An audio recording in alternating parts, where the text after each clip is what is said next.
Hey, good morning, friends. Mark Holmes here with my buddy Cowboy Joe Boo. And as always, thank you guys for watching, commenting, and subscribing to the Joe Boo Sports Report. Without you guys, this literally does not work. And let's get open for business for our Don't Sleep on the Dallas Cowboys, because you literally cannot sleep on the Dallas Cowboys because things happen late in the evening, late at night, first thing in the morning. So you want to be up to speed with all that is America's team. Guys, are you excited? Are you happy? Tomorrow night, the defending Super Bowl champions, and that hurts just to say that, will take on the Dirty Birds. It's going to be interesting to see how Nick Foles plays, see how the Eagles play, see if they have that Super Bowl hangover. But regardless, we're not going to worry about them until we need to play them. But for our Cowboys, we're only 4 days, 7 hours, 16 minutes, and 18 seconds away from kickoff. I remember starting this clock out around 97 days, and I can't believe we're this close. And the team gets back on the practice field today with another player that they've signed. You know we have problems with safety. We have Xavier Woods, who's dealing with a hamstring issue.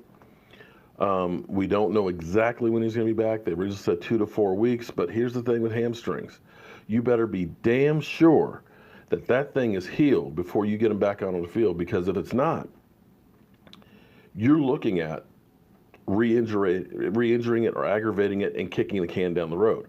We dealt with that all last year with not Xavier Woods, with the Woozy.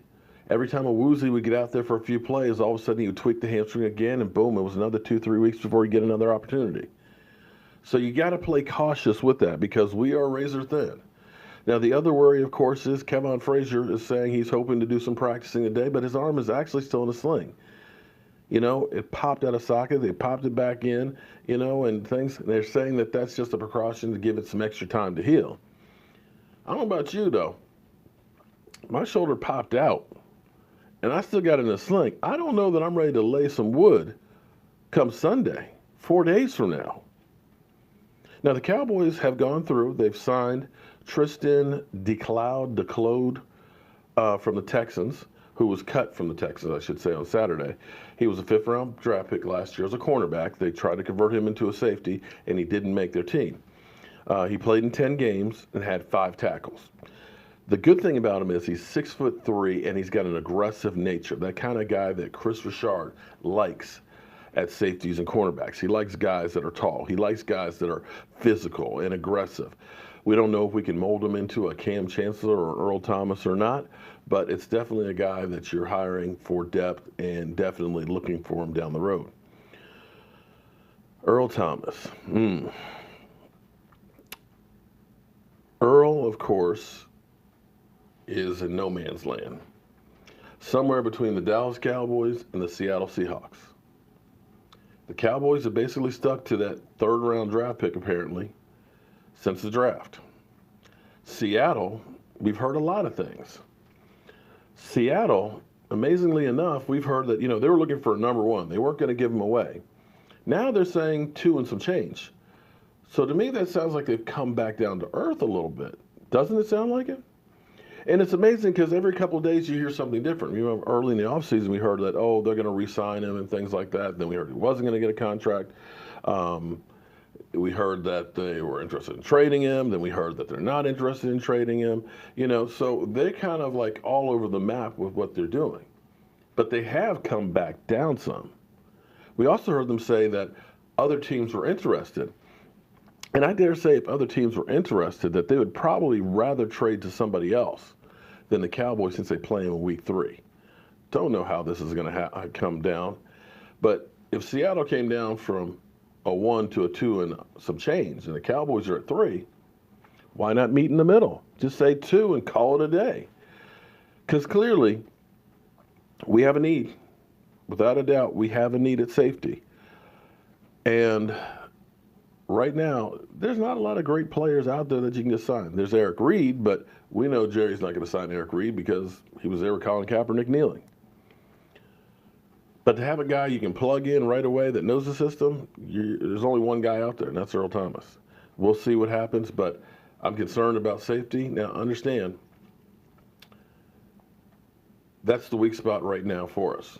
We probably can be okay because of our front seven and because our cornerbacks are playing better than we have in the past. But see, I'm tired of just having a defense that's relying on the offense to protect them.